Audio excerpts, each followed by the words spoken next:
श्रीकान्तो मातुलो यस्य जननी सर्वमङ्गला जनकशङ्करो देवः तं वन्दे कुञ्जराननं सदाशिवसमारम्भां शङ्कराचार्यमध्यमाम् अस्मदाचार्यपर्यन्तं वन्दे गुरुपरम्पराम् अरुणां करुणातरङ्किताक्षीं धृतपाशाङ्कुशपुष्पबाणचापामणिमादिभिरावृतां मयूकैरहमिद्येव विभावये भवानी।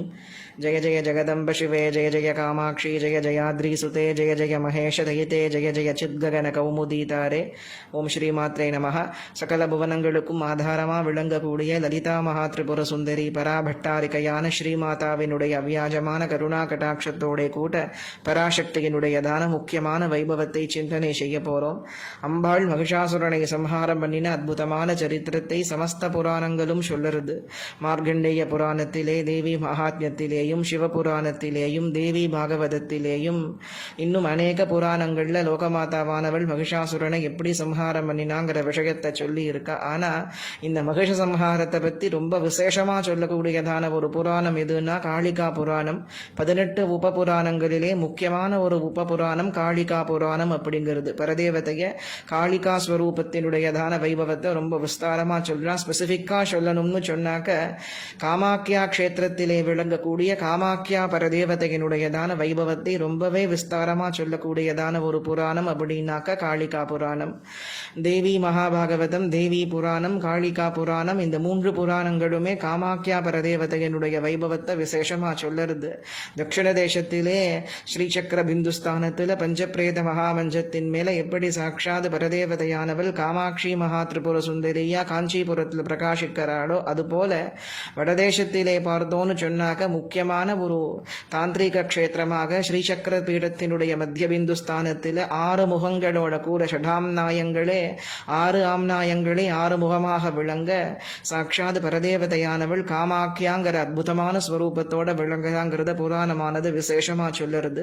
அந்த காமாக்கியா பரதேவதையனுடைய வைபவத்தையும் பரபிரம்மஸ்வரூபினியே சாட்சாத் காமாக்கியாங்கிற ஸ்வரூபத்தில் விளங்குறாங்கிற அற்புதமான விஷயங்களை இந்த புராணங்கள் விசேஷமா சொல்லுறது. அதிலே மகிஷாசுரனை லோகமாதாவான பராசக்தி மகாமாயா எப்படி சம்ஹாரம் பண்ணினாங்கிற விஷயத்தை சொல்லும் பொழுது ஒரு சமயம், அதாவது சுவயம்புவ மன்வந்திரத்தினுடையதான் ஆரம்பத்திலே என்ன ஆகிறதுன்னு கேட்டாக்க சமஸ்த தேவர்களுமா சேர்ந்து கொண்டு க்ஷீராப்தி கரையிலே என்ன செய்கிறா, பராசக்திய தியானம் பண்ணிக்கிறா. அப்படின்னு பராசக்திய தியானம் பண்ணிக்கிறா. மகிஷனுடையதான தொந்தரவு தாங்க முடியலே, சிருஷ்டிகையே அவன் விழுங்கிடுவான் போல இருக்கு. ஓ பராசக்தி, சகல பிரம்மாண்டங்களுக்கும் ஆதாரமூர்த்தமாக விளங்கக்கூடிய சாட்சாத் லோகமாதாவே, அந்த மகிஷாசுரனை சம்ஹாரம் பண்ணி நீங்க தான் எங்களுக்கு மங்களத்தை உண்டு பண்ண வேணும் தாயே அப்படின்னு சாட்சாத் பிரம்மாவும் மகாவிஷ்ணுவும் பரமேஸ்வரனும் சமஸ்த தேவர்களுமா சேர்ந்து கொண்டு பகவதியான ஸ்ரீமாதாவை லலிதா மகா திரிபுர சுந்தரிய சண்டிகா பரமேஸ்வரிய விசேஷமாக பிரார்த்தனை பண்ணிண்டா. அப்படின்னும் அப்படி அவ பிரார்த்தனை பண்ணிட்டு இருக்கும் பொழுது என்ன ஆகிறதுன்னு கேட்டாக்க க்ஷீராப்தி பார்க்கடலுடையதான வடகிழக்கு திசையிலே பரமேஸ்வரியனுடைய ஆவிர்வாவமானது விசேஷமாக நிகழ்ந்ததுங்கிறத காளிகா புராணம் சொல்லுறது. அம்பாளானவள் எப்படி வந்தான்னு கேட்டாக்க அதசி புஷ்பவர்ணாபா ஜ்வலத் காஞ்சன குண்டலா ஜட்டாஜூட சகண்டேந்து முகூட்டத்ரயபூஷிதா நாகஹாரேன சகிதா ஸ்வர்ணஹார விபூஷிதா शूलं चक्रं च खड्गं च शङ्खं भानं तदैव च शक्ति वज्रं च दण्डं च नित्यं दक्षिणबाहुभिः बिभ्रति सततं देवी विकाशित च नोज्ज्वला कर्डगं चर्म चापं च पाशं च अङ्कुशमेव च घण्टा परशु च मुशलं च बिभ्रति वामपाणिभिः सिंहस्था नयन रक्तवर्णे स्त्रिभिरधिज्वला शूलेन महिषं विद्वा दिष्टन्ति परमेश्वरी वामपातेन चाक्रम्य तत्र தேவி ஜெகன்மயி அப்படின்னு பரமேஸ்வரியினுடைய தியானத்தை, பத்ரகாளியினுடைய தியானத்தை காளிகா புராணம் சொல்லுறது. அம்பாள் ஆவிர்பவிச்சு வரும் பொழுதே எப்படி வந்தான்னு கேட்டாக்க அதசி புஷ்பவர்ணாபா, பச்சபசேல் அதசி புஷ்பம் மாதிரி அம்பாளுடைய ஸ்வரூபமானது அப்படி பச்சையும் நீலமும் கலந்தா எப்படி இருக்குமோ அந்த மாதிரி ஒரு ஸ்வரூபத்தில் விளங்கக்கூடியவளாக லோகமாதாவினுடைய ஆவிர்வாவமானது நிகழறது. அப்படி பச்சை வர்ணத்தை கொண்டவளாகவும் ஜ்வலத் காஞ்சன குண்டலா, உருக்கி வார்த்த ஜுவலிக்கக்கூடிய தங்கத்தால் இழைக்கப்பட்ட அழகியதான குண்டலங்களை தரிச்சு கொண்டு விளங்கக்கூடியவளும் ஜடாஜூட சகண்டேந்து முகூட திரயபூஷிதா அப்படின்னு அழகியதான சந்திரபிரையை தரிச்சு கொண்டு விளங்கக்கூடியவளாகவும் நாகஹாரத்தை தரிச்சு கொண்டு விளங்கக்கூடியவளாகவும் ஸ்வர்ணஹாரங்களை எல்லாம் தரிச்சு கொண்டு விளங்கக்கூடியவளாகவும் தன்னுடைய 16 கரங்கள்ல சூலம் சக்கரம் கட்கம் சங்கம் பானம் சக்தி வஜ்ரம் தண்டம் அதையெல்லாம் ஏந்தி கொண்டு விளங்கக்கூடியவளும் கேடகம் சர்மம் சாபம் பாஷம் அங்குஷம் கண்டா பரசு முஷலம் அப்படின்னு இடது கைகள்லையும் வலது கைகள்லையும் 16 கைகள்ல 16 ஆயுதங்களை தாங்கி கொண்டு விளங்கக்கூடியவளும் சக்கச்சவேதன சிவந்த கண்களை உடைய சிம்ஹவாகனத்தின் மீது விளங்கக்கூடியவளாகவும் அப்படி ரக்த வர்ணத்தோட கூட விளங்கக்கூடியவளாகவும் பரமேஸ்வரியனுடையதான ஒரு ஆவிர்வாவமானது நிகழறது அப்படிங்கிற விஷயத்தை காளிகா புராணம் சொல்லுறது. அப்படி அம்பிகையினுடைய ஆவிர்வாவமானது நீல வர்ணத்தோட விளங்கக்கூடியது. அப்படி சிம்ஹத்தினுடைய நேத்திரமானது அப்படி சிவந்து விளங்குறது. அதுபோல பரமேஸ்வரியனுடைய நேத்திரங்களும் சிவந்து விளங்குறது. ரக்த வர்ணத்தோட பரமேஸ்வரியனுடைய நேத்திரங்கள் விளங்குறது. அப்படி பரமேஸ்வரியானவள் சிம்ஹ வாகனத்தில 16 கைகளோடு ஆவிர்பவிச்சு வரும் பொழுதே மகிஷாசுரனை தன் திரிசூலத்தினால சம்ஹாரம் செய்யக்கூடிய கோலத்திலேயே வந்தாளாம். க்ஷீராப்தி கரையிலே பரமேஸ்வரி ஆவிர்பவிச்சு வரும் பொழுது மகிஷாசுரனுடைய மார்பை பிளந்தவளாகவும் அவளுடையதான அந்த ஹிருதயத்திலிருந்து ரத்தமானது பெருக்கெடுத்து ஓடுறது. அவன் சிரஸ் அறுபட்டு கிடக்கு.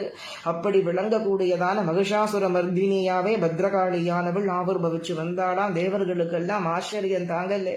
அம்பாள் யுத்தத்துக்கும் போகல, எங்கேயும் போகல, ஒண்ணுமே பண்ணலையே. ஆவிர்பவிச்சு வரும் பொழுதே மகிஷ சம்ஹாரியாவே வந்திருக்காளே, தோன்றி வரும் பொழுதே அசுரனை சம்ஹாரம் பண்ணிட்டாளே, இவளை பராக்கிரமம் மிகுந்து விளங்கக்கூடியவள் உண்டான எல்லா தேவதைகளும் பிரம்மாவும் விஷ்ணுவும் ருத்ரனும் சாட்சாத் பராசக்தியோட பாதகமலங்களை சரணாகதி பண்ணினாளா. அம்பாள் ரொம்ப ஆனந்தத்தோட சிரிச்சுண்டே சொன்னாளா, நீங்க எல்லோருமே ஜம்புத்வீபத்தினுடைய மத்தியத்திலே விளங்கக்கூடியதான காத்தியாயன மகரிஷியினுடைய ஆசிரமத்திற்கு போங்க. அந்த காத்தியாயன மகரிஷியினுடையதான ஆசிரமத்திற்கு சென்று என்ன உபாசனை பண்ணுங்க. உங்களுக்கு என்னெல்லாம் வேணுமோ அந்த வரத்தை எல்லாம் நான் கொடுக்குறேன் அப்படின்னு சாட்சாத் பத்ரகாளி சொன்னாளா. அப்படி பத்ரகாளியினுடைய வாக்கை கேட்டு பத்ரகாளின்னு உடனே பரமேஸ்வரியானவள் அதிரௌத்ர மூர்த்தியா இங்க வரல, பரம சாந்த மூர்த்தியா தான் வந்திருக்கா. இங்க ரொம்ப ரௌத்ராகாரமான மூர்த்தியா வரல. பரதேவதையனுடைய நேத்திரங்கள் சிவந்து விளங்குறதை தவிர்த்து மற்றபடி கோரமான வடிவத்தோட இல்லாம ஸ்வர்ணாபரணங்களை எல்லாம் தரிச்சு கொண்டு சாட்சாத் கருணாமூர்த்தியா தான் பரமேஸ்வரி ஆவிர்பவிச்சு வந்திருக்கா. கருணாமூர்த்தியா தான் தேவர்களையும் பார்த்து அம்பாள் சொல்லி இருக்கா, காத்தியாயனருடைய ஆசிரமத்திற்கு போங்கோ அப்படின்னு இருக்கா சாட்சாத் பராசக்தி. அப்போ தேவாளுக்கெல்லாம் ஆச்சரியம் தாங்கல்ல. எதுக்கு அம்பாள் காத்தியாயனருடைய ஆசிரமத்திற்கு போக சொல்றா? மகிஷாசுரனையோ பரதேவதையானவள் சம்ஹாரம் பண்ணிவிட்டா. சம்ஹாரம் நமக்கு வேணுங்கிற காரியமும் பூர்த்தி ஆயிடுத்து. இனி நமக்கு வேணுங்கிறது என்ன இருக்கு? எதுக்கு அம்பாள் காத்தியாயனருடைய ஆசிரமத்திற்கு போக சொல்றான்னு தெரியலையேன்னு பிரம்மாவும் விஷ்ணுவும் சிவனும் எல்லா தேவர்களும் என்ன பண்ணினாளா, யோஜனை செய்து கொண்டே காத்தியாயன மகரிஷியினுடையதான் ஆசிரமத்திற்கு வந்தா. காத்தியாயன மகரிஷியினுடைய ஆசிரமத்திற்கு வந்த உடனே என்ன ஆகிறது அப்படின்னு கேட்டாக்க, மறுபடி மகிஷாசுரனுடைய அட்டகாசம் நிகழ்வது போல அந்த அசுரனுடைய அட்டகாசம் தாங்க முடியல. எல்லா இடங்கள்லையும் ஜனங்களையும் தேவர்களையும் ரிஷி கூட்டங்களையும் ரொம்பவும் தொந்தரவு பண்ணிட்டு இருக்கா. அவனுடைய அட்டகாசத்தினால எல்லாரும் பயந்து என்ன பண்றதுன்னு தெரியாத அபயம்னு எல்லா இடங்கள்லையும் கேட்டு ஓடின்னு இருக்கா. இந்த விஷயத்தை பார்த்து பிரம்மாவுக்கும் விஷ்ணுவிற்கும் ருத்ரனுக்கும் தேவர்களுக்கு ஒண்ணுமே புரியல. இது யார் புது மகிஷன் உற்பத்தியாகி வந்துட்டானா? இவனை சம்ஹாரம் பண்ணுறதுக்காகத்தானே க்ஷீராப்தியினுடையதான ஒரு கரையிலே நம்ம பராசக்தி பிரார்த்தனை பண்ணிண்டோம். அம்பிகை தோன்றி வரும் பொழுதே மகிஷாசுர சம்ஹாரியா தானே வந்தா. அப்படி இருக்கும் பொழுது அவனை சம்ஹாரம் பண்ணதுக்கு அப்புறமும் மறுபடி இவன் எப்படி உற்பத்தி ஆகியிருந்தா ஒண்ணுமே புரியலையேன்னு அப்படி யோஜனை பண்ணிட்டு இருக்கும் பொழுதே தேவர்களுக்கெல்லாம் தெரியாதபடி எல்லா தேவர்களுடைய தேஜஸும் அப்படியே ஒண்ணு சேருது. அவளுக்கே தெரியல, தேவர்களுக்கே தெரியல. தேவர்களுக்கெல்லாம் பார்த்துன்னு இருக்கும் பொழுதே இதை பார்த்து இந்த மகிஷனுடைய அட்டகாசத்தை பார்த்துன்னு இருக்கும் பொழுதே எல்லா தேவ சரீரங்கள்ல இருந்தும் தேஜஸ் ஆனது என்ன செய்யறதுன்னு கேட்டாங்க, எல்லாமா சேர்ந்து ஒன்னு சேருறதுங்கிறது காளிகா புராணம். சமஸ்த தேவதைகளுடைய தேஜஸ் ஒன்னு சேர 10 கையோட விளங்கக்கூடிய பரம கருணாமூர்த்தியாக லோகமாதாவானவர் அந்த க்ஷேத்திரத்துல ஆவிர்பவிக்கிறா. அந்த காத்தியாயன மகரிஷியானவர் அநேக வருஷ காலம் தபசு பண்ணி என்னுடைய ஆசிரமத்திலே நீ ஆவிர்பவிக்க வேணும், எனக்கு மகளா நீ பிறக்க வேணும்னு சண்டிகா பரமேஸ்வரிய விசேஷமா பிரார்த்தனை செய்கின்றதுனாலே சண்டிகா பரமேஸ்வரியானவள் அவருக்கு அனுகிரகத்தை செய்வதற்காக வேண்டியும் மகிஷாசுரனை சம்ஹாரிப்பதற்காக வேண்டியும் எல்லா தேவர்களுக்குள்ள இருந்து இயங்கக்கூடிய சக்தி நான் ஒருத்திதான், என்னை தவிர்த்து லோகத்தில் வேற ஒண்ணுமே கிடையாதுங்கிறத காண்பிக்கிறதற்காக வேண்டியும் சண்டிகா பரமேஸ்வரியானவள் காத்யாயன மகரிஷியினுடைய ஆசிரமத்திலே ஆவிர்பவிச்சாளா. எல்லா தேவர்களும் பார்த்து கொண்டிருக்கும் பொழுதே சிம்ஹவாகனத்திலே விளங்கக்கூடியவளும் தசபுஜத்தை உடையவள் 10 கரங்கள்ல 10 விதமான ஆயுதங்களை ஏந்தி கொண்டவளுமா பகவதியானவள் சாட்சாத் காத்யாயனிங்கிற ஸ்வரூபத்தில் ஆவிர்பவிச்சு வந்தா.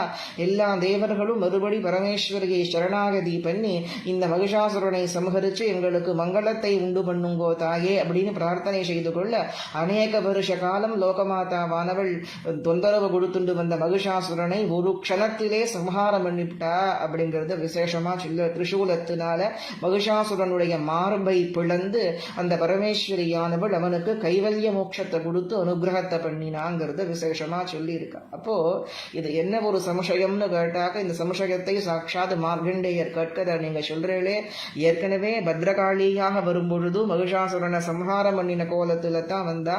தேவர்களும் என்ன நினைச்சா, அம்பாள் தோன்றி வரும் பொழுதே மகிஷாசுரனை சம்ஹாரம் பண்ணிட்டு தான் வந்திருக்கா போல இருக்குன்னு தானே நினைச்சா. மறுபடி எப்படி மகிஷாசுரன் ஆவிர்பவிச்சு வந்தா, எதற்காக காத்யாயன மகரிஷியினுடைய ஆசிரமத்திலே பரதேவத்தை மறுபடி ஆவிர்பவிச்சு இந்த மகிஷாசுரனை சம்ஹாரம் பண்ணினா. அதுவும் உக்ரச்சண்டா ஸ்வரூபத்திலையும் பத்ரகாளி ஸ்வரூபத்திலையும் இல்லாதது மாதிரி காத்யாயனிங்கிற பரம சௌமிய ஸ்வரூபத்தில் அம்பாள் ஏன் வந்தா. உக்ரச்சண்டா மகா உக்ரமான மூர்த்தி, பத்ரகாளி மகா உக்ரமான மூர்த்தி. இந்த 2 உக்ரமான ஸ்வரூபத்தை விட்டுப்ட்டு காத்யாயனியா பரம சாத்வீக மூர்த்தியா பரம சாந்த மூர்த்தியா தோன்றி பரமேஸ்வரி இந்த மகிஷாசுரனை சம்ஹாரம் பண்ணியிருக்காளே. இதற்கான காரணம் என்னங்கிற விஷயத்தை சாட்சாத் மார்கண்டேயர் கேட்க அதற்கு இந்த ரிஷி சொன்னார. அப்ப மகிஷாசுரன் ஒரு சமயம் என்ன பண்ணினான்னு கேட்டாக்க, உக்ரச்சண்டாவினுடைய கைகளால சம்ஹாரம் ஆயிட்டான், பத்ரகாளியனுடைய கையால சம்ஹாரம் ஆயிட்டான். அதன் பிறகு இன்னொரு ஜென்மா மகிஷாசுரனுக்கு ஏற்பட்டதான். அதாவது அசுராளா இருந்தாலும் கூட மோட்சத்தை விரும்பினா மாத்திரம்தான் மோட்சமானது உண்டு போல இருக்கு. மோட்சத்தை விரும்பலைனாக்க அவளுக்கு மோட்சம் கிடையாது. அப்போ 3வது ஜென்மா இந்த மகிஷாசுரன் எடுத்தான். ஒவ்வொரு கல்பத்தில் அந்த மகிஷாசுரன் அவதாரம் செய்யும் பொழுது ரம்பனுக்கு குமாரனாகத்தான் அவதாரம் பண்றாங்கிறதையும் காளிகா புராணம் சொல்லுறது. அது ஒவ்வொரு கல்பத்தில் அவன் அவதாரம் பண்ணும் பொழுது ரம்பகுமாரனாகத்தான், ரம்பன்கிற அசுரனுக்கு குமாரனாகத்தான் அவன் அவதாரம் பண்றான். அப்போ அதே சமயம் ரம்பனுக்கு அவதாரம் பண்ணி இந்த காத்யாயன மகரிஷியினுடைய ஆசிரமத்தில் தான் என்ன செய்திருக்கான்னு கேட்டாக்க, அந்த ரிஷிக்கு ஒரு தொந்தரவுகளை எல்லாம் கொடுக்க அந்த ரிஷி என்ன பண்ணிவிட்டார், மகிஷாசுரனை பார்த்து நீ ஒரு பெண்ணினுடைய கையால தான் உனக்கு மரணம் நிச்சயம்ங்கிற சாபத்தை கொடுத்துட்டார். அப்போ அவருடைய தப்போபலத்தினால் அந்த இடத்துக்கு மாத்திரம் அவன் வர்றதே கிடையாது. காத்யாயனருடைய தப்போபலம் அப்பேற்பட்ட ஒரு தப்போபலம், பெரிய அம்பாள் உபாசகர் இல்லையா, அதனாலே அந்த இடத்துக்கு மாத்திரம் வர்றது கிடையாது. மற்றபடி ரொம்பவும் குரூரமான அட்டகாசங்களை எல்லா விடங்கள்லையும் அவன் செய்து கொண்டு தான் இருக்கான். அப்போ என்ன ஆகிறது அப்படின்னு கேட்டாக்க, ஒரு சமயம் என்ன பண்றான், அவன் ஏதோ ஒரு மலையினுடையதான ஒரு முகட்டிலே விளங்கி கொண்டவனாக ஆழ்ந்த நித்திரையில இருக்கும் பொழுது அவனுக்கு ஒரு சொப்பனமானது ஏற்படுறது. 14 கையோட விளங்கக்கூடிய சாட்சாத் பத்ரகாளியானவள் அவனுடைய சிரஸை வெட்டி ரத்தபானம் பண்ணும்படியான ஒரு ஸ்வப்னமானது அவனுக்கு ஏற்படுறது.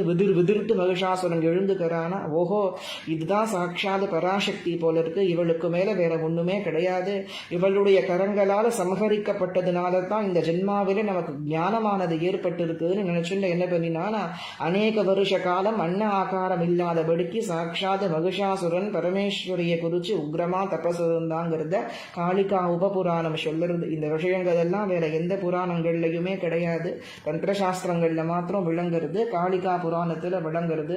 காளிகா புராணத்தினுடைய பிற்பாகம் உத்தரபாகம் முழுக்க தந்திரசாஸ்திரங்களுடைய சாரமா விளங்குறதுங்கிறது முக்கியமா தெரிஞ்சுக்க வேண்டியது. அப்படி என்ன பண்ணினான்னு கேட்டாக்க, பரதேவதையை தவிர்த்து வேற சிந்தனை இல்லாதவனாக உக்ரமா தபசு பண்றான். அப்போ சாட்சாத் பரதேவதையானவள் ஆவிர்பவிக்கிறார்.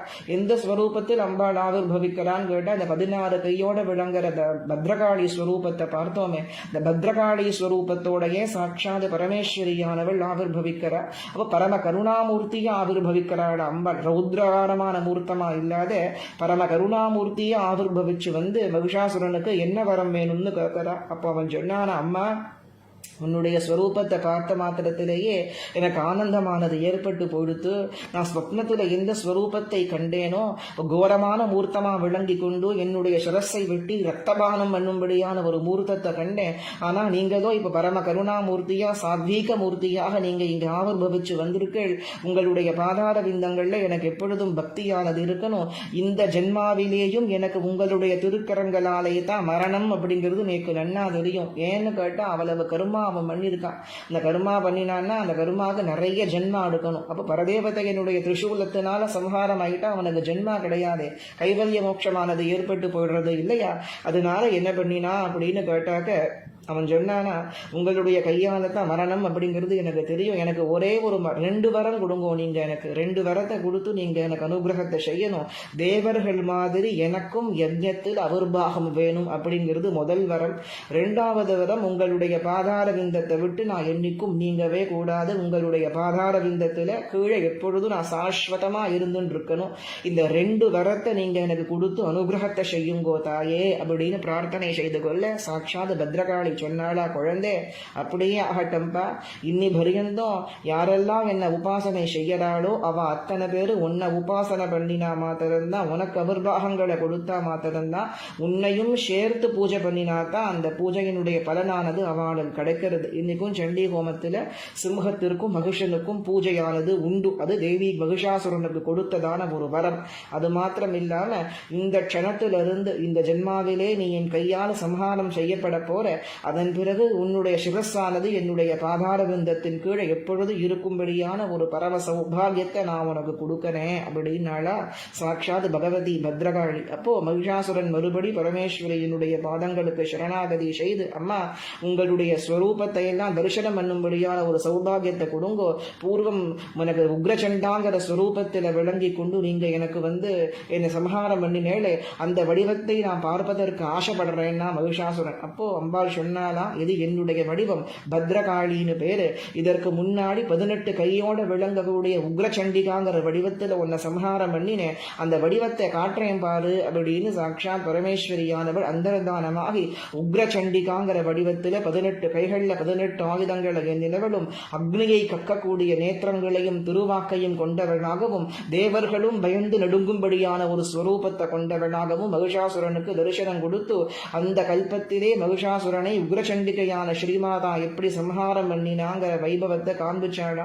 அந்த ஸ்வரூபத்தை பார்த்த மாத்திரத்துல மகிஷாசுரன் நேத்திரங்களை மூடி விட்டானா. தேவர்களாலையும் திரிமூர்த்திகளாலையும் பார்க்க முடியாத பரம ரௌத்ரமூர்த்தியா விளங்கக்கூடிய உக்ரச்சண்டிகையே உங்களுக்கு நமஸ்காரம் அம்மா. இந்த ஸ்வரூபத்தை மார்த்திண்டு பரம கருணாமூர்த்தியா அனுகிரகத்தை செய்யுங்கோ அப்படின்னு பிரார்த்தனை செய்து கொள்ள இந்த உக்ரச்சண்டிகா ஸ்வரூபத்தை விட்டுவிட்டு அம்பாள் என்ன பண்ணினான்னு கேட்டாக்க 16 கையோட விளங்கக்கூடிய பத்ரகாளி ஸ்வரூபத்தை காண்பிச்சாளா. பத்ரகாளி ஸ்வரூபத்தை காண்பிச்ச உடனேயே மகிஷாசுரன் மறுபடி நமஸ்காரம் பண்ணி, 2 கல்பங்கள்ல நீங்க என்ன ரௌத்ரமூர்த்தியா சம்ஹாரம் பண்ணினேள், இந்த கல்பத்திலையாவது இந்த ஜென்மாலையாவது நீங்க என்ன சம்ஹாரம் செய்யும் பொழுது சௌமியமான மூர்த்தியா சம்ஹாரம் பண்ணுங்கோமா, கருணாமூர்த்தியா சம்ஹாரம் பண்ணுங்கோமா அப்படின்னு பிரார்த்தனை செய்து கொள்ள 10 கையோட விளங்கக்கூடியதான பரம கருணாமூர்த்தியா காத்யாயனி ஸ்வரூபத்திலே சாட்சாத் பவானியானவள் மகிஷாசுரனை சம்ஹாரம் பண்ணி உலகங்களுக்கெல்லாம் மங்களத்தை உண்டு பண்ணினா அப்படிங்கிற விஷயத்தை காளிகா புராணமானது விஸ்தாரமா சொல்லுறது. அதாவது அசுரனுக்கு கூட அனுகிரகத்தை செய்யக்கூடிய கருணாமூர்த்தினா அது சாட்சாத் அம்பாள் தான். யாரா இருந்தாலும் அவ அம்பாளை உபாசனை பண்ணித்தானே ஆகணும். தேவர்களா இருந்தாலும் மனுஷாளா இருந்தாலும் அசுரனா இருந்தாலும் அம்பாளை உபாசனை பண்ணினா தான் க்ஷேமமானது அவனுக்கு ஏற்படுறது. அப்போ ஏன் அம்பாள் அசுரனை சம்ஹாரம் பண்ணினா அப்படின்னு கேட்டாக்க, மகிஷாசுரன் காத்யாயனி ஸ்வரூபத்திலே ஸ்ரீமாதா மகிஷாசுரனை சம்ஹாரம் செய்து முடிச்சது அவனுக்கு கைவல்ய மோட்சம்.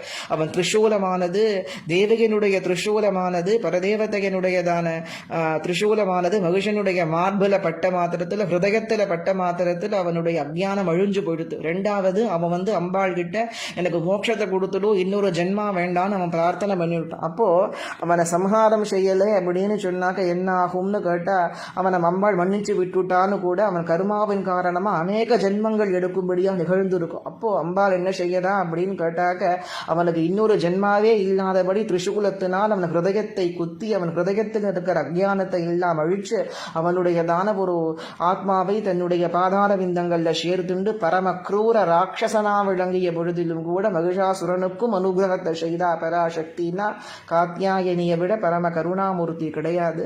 அந்த காத்யாயனியினுடைய பாதார விந்தத்தையே சரணாகதி அடைவோம். உக்ரச்சண்டிகா ஸ்வரூபத்தில் லோகமாதா தோன்றி முதல்ல ரம்ப கல்பத்தில் மகிஷாசுரனை சம்ஹாரம் பண்ணினா. அதுபோல பத்ரகாளியா தோன்றி அதுக்கு அடுத்த கல்பத்தில் சம்ஹாரம் பண்ணினா. அதே போல காத்யாயனியா தோன்றி லோகமாதாவானவள் இந்த கல்பத்தில் மகிஷாசுரனை சம்ஹாரம் பண்ணினா. இப்படி விளங்கக்கூடிய ஸ்திரூபங்களை கொண்டு விளங்கக்கூடிய பகவதி சண்டிகா பரமேஸ்வரியினுடைய பாதகமலங்களையே சரணாகதி பண்ணி நாமளும் பரதேவதையினுடைய பாதார விந்தத்தை அடையணும்னு பிரார்த்தனை செய்து கொண்டு பிரவச்சனத்தை பூர்த்தி பண்ணிக்கிறேன். சர்வமங்கள மாங்கல்யே சிவே சர்வார்த்த சாதிகே சரண்யே த்ரயம்பகே கௌரி நாராயணி நமோஸ்துதே. மங்களந்தேஹி மந்திரேஷி சர்வமந்திரஸ்வரூபிணி கும்பேஷ வாமபாஹஸ்தே கும்பகோண நிவாசினி காமாட்சி சரணம். நமஸ்காரம்.